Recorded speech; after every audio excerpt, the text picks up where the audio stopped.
Hey everyone, you're listening to Ankur Warikoo on Woice with Warikoo. On this podcast, I talk to you about entrepreneurship, how to grow in life, manage personal finances, handle failures, and a lot more things that just come to my mind. The episode begins. This is going to be a fun podcast episode. So the other day, I was on, I think, an interview or a conversation or someplace, and someone asked me कि आपकी life का गोल या target क्या है? And I thought about that for a while. And you know what? The instant that question was asked, I went back to a movie scene. And a movie scene that I want to walk all of you through. I think most of you may have seen this movie. If not, you've definitely heard of it. And I want to take you back to one particular scene in this movie, which to me is actually the goal of my life, as crazy as it sounds. So the movie name is Dilwale Dulhaniya Le Jayenge, DDLJ. And kam se kam hamare zamane mein, growing up in the 1980s and 1990s and 2000s, that movie literally defined an entire generation. And there was this love in the air, and there was Simran and Raj all over. And for you, in case you haven't seen the movie, and it's okay if you haven't missed anything big in life. It's about two UK NRI families, one of which is Simran, that is Kajol, and one of which is Raj, which is Shah Rukh Khan. And somehow Simran and Raj, they get to know each other on a Europe trip, fall in love with each other.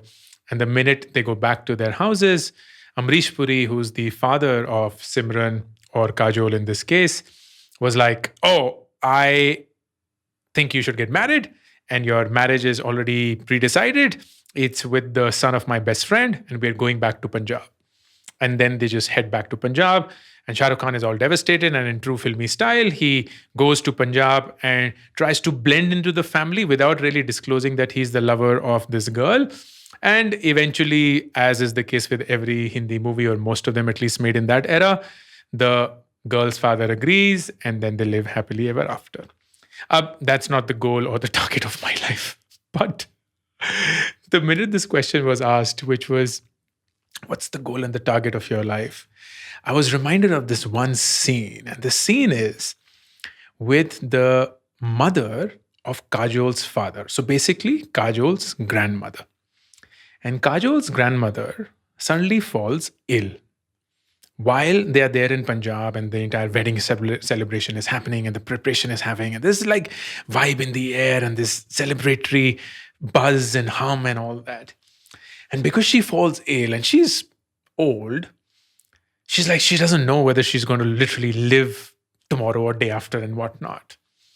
And she says that, why don't we, whatever marriage was going to happen next week, do it tomorrow? And that's the scene.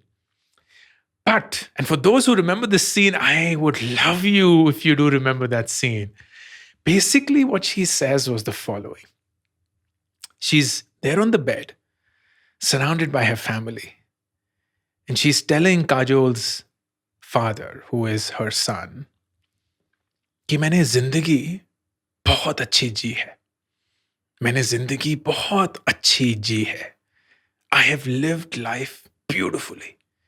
I've lived life in a really good way. And then she goes on to say कि मैंने जिंदगी इतनी अच्छी जी है, बहुत अच्छी जी है, तो जो शादी अगले हफ्ते होनी थी वो क्यों ना कल ही हो जाए, क्योंकि फिर मैं सिमरन की शादी भी देख लूंगी. Basically, she's just trying to say that I've lived life so wonderfully, but there's this last thing that I would love to see my granddaughter as a bride, and the marriage that was supposed to happen a week after. Can we just do it tomorrow?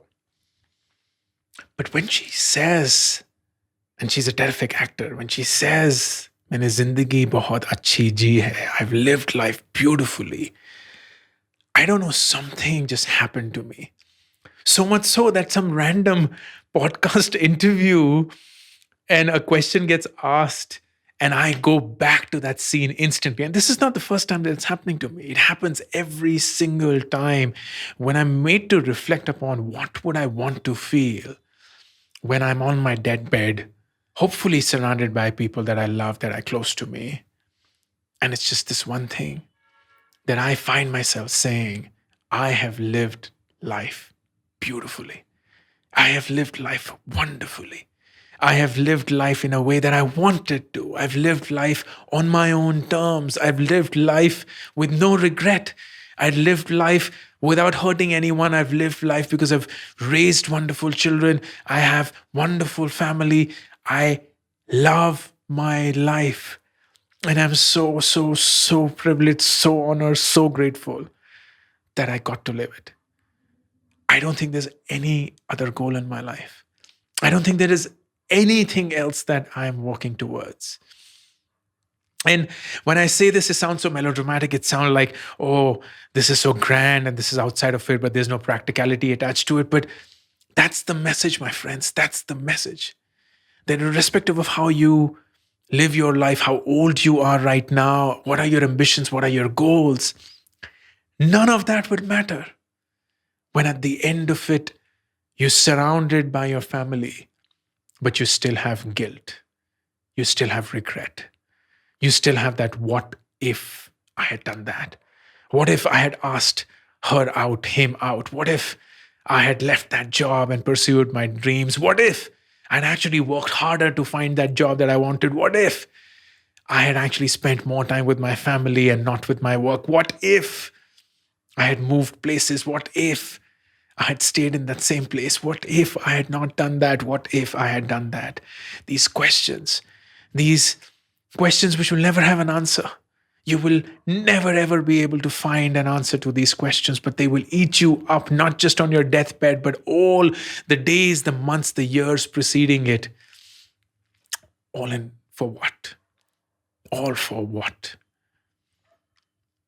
And that's it.